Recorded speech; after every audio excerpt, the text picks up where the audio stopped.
Hello and welcome back. दोस्तों, last topic जो हम लोग डिस्कस कर रहे थे उसमें हम लोगों ने बात की थी स्पेशल थ्योरी ऑफ रिलेटिविटी की। रिलेटिविटी के चैप्टर में हम लोग शुरुआत से लेकर के टाइम डायलेशन और लेंथ कॉन्ट्रैक्शन तक वहाँ पर कंप्लीट कर चुके हैं। अब वहाँ पर जो टॉपिक हमारे पास बचे हैं उसमें आपके पास एक वेलोसिटी एडिशन थ्योरम है, मास वेरिएशन है और एनर्जी मास इक्विवेलेंस है। ओके उसके बाद आज मैं एक टॉपिक और शुरू कर रहा हूँ पैरेलल में, that is the quantum mechanics. Quantum mechanics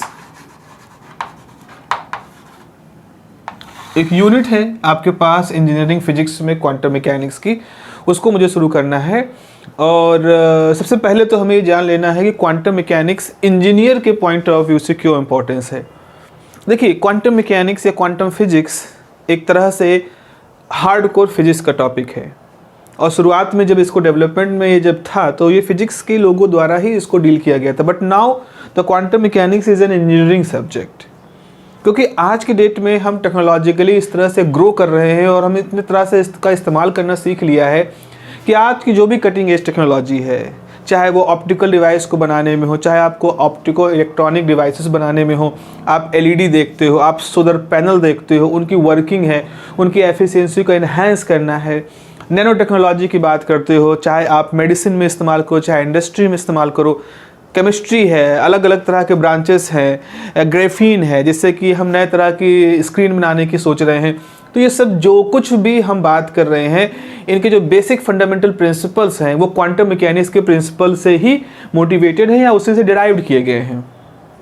तो आज की टेक्नोलॉजी के लिए क्वांटम मैकेनिक्स बहुत ही ज़्यादा इंपॉर्टेंट है। देखिए, ऐसा कहावत है, ऐसे कहा जाता है कि mathematics is the queen of sciences. तो आप ये कह सकते हो quantum mechanics is the king of all sciences.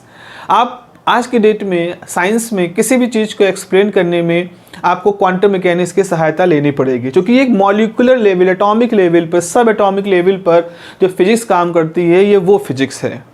आप कहीं पर भी जाएं आज की डेट में, आप बायोलॉजी की बात करें, आपको क्वांटम बायोलॉजी मिल जाएगी। प्रोटीन फोल्डिंग कैसे होती है, कैसे चेन मॉलिक्यूल्स काम करते हैं, कैसे केमिकल कंपाउंड काम करते हैं, केमिकल रिएक्शंस कैसे होती हैं, बॉन्डिंग कैसे होती है। तो ये सारी चीज़ें जो हैं वो क्वांटम मैकेनिक्स के थ्रू ही एक्सप्लेन हो रही हैं। तो quantum mechanics is everywhere. Even cosmology की बात करें, हम अपने सोलर सिस्टम की बात करें, हम अपने प्लैनेट की बात करें, हमने यूनिवर्स के अंदर जो डिफरेंट ऑब्जेक्ट्स हैं उनकी बात करें, कुछ बड़े फैंसी से टॉपिक है हमारे पास, ब्लैक होल। अब ब्लैक होल के बारे में जनरल थ्योरी ऑफ रिलेटिविटी बात करती है, आइंस्टीन की जो जनरल थ्योरी ऑफ रिलेटिविटी है वो बात करती है। लेकिन उसके बाद स्टीफन हॉकिंग ने जब उस जनरल थ्योरी ऑफ रिलेटिविटी में क्वांटम मैकेनिक्स के प्रिंसिपल अप्लाई कर दिए, हाइजेनबर्ग अनसर्टेनिटी प्रिंसिपल को उसके साथ एसोसिएट कर दिया, तो हाइजेनबर्ग के उस प्रिंसिपल, क्वांटम मैकेनिक्स के प्रिंसिपल लगाने के बाद ब्लैक होल की थ्योरी में एक नया डायमेंशन आ गया। ब्लैक होल की लाइफ कितनी होती है, हॉकिंग रेडिएशन क्या होते हैं, किस तरह से हम ब्लैक होल से हॉकिंग रेडिएशन को डिटेक्ट कर लें, अगर हम ओनरू रेडिएशन को अगर हम जान जाएं तो किस तरह से हम उसको ऑब्जर्व कर सकते हैं। एक ब्लैक होल कितने समय तक रह सकता है, ब्लैक होल भी मर जाता है, ब्लैक होल भी डिस्ट्रॉय हो जाता है। इस तरह के बिल्कुल नए नए कॉन्सेप्ट, पल्सर्स क्या होते हैं, डिफरेंट टाइप के ऑब्जेक्ट्स, हम डिफरेंट टाइप के कॉन्सेप्ट्स हम एक्सप्लोर करना शुरू कर देते हैं जब क्वांटम मैकेनिक्स को पढ़ते हैं। अगर इंजीनियरिंग पॉइंट ऑफ व्यू से कहें तो आज की जो कटिंग एज टेक्नोलॉजी है, चाहे वो एलईडी डिस्प्ले बनाने में हो, चाहे वो स्क्रीन बनाने में हो, चाहे वो क्वांटम डॉट स्क्रीन बनाने में हो, चाहे वो सिंगल इलेक्ट्रॉन मेमोरी की बात हो, आप देखते हो मेमोरी डिवाइसेस किस तरह से श्रिंक कर रही हैं। आप आज से अगर 10 साल पहले 1 टीबी मेमोरी लेने जाइए हार्ड ड्राइव, तो उसका साइज बड़ा होगा।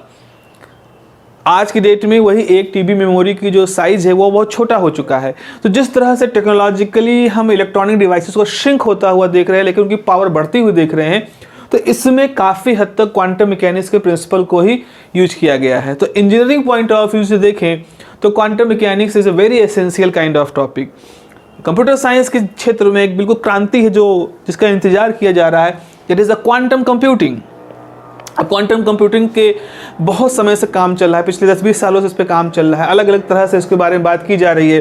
और क्वांटम कंप्यूटिंग को हम ये कह रहे हैं कि ये आने वाले समय में हमारी कैलकुलेशन करने की क्षमता है उसको बिल्कुल बदल देगा।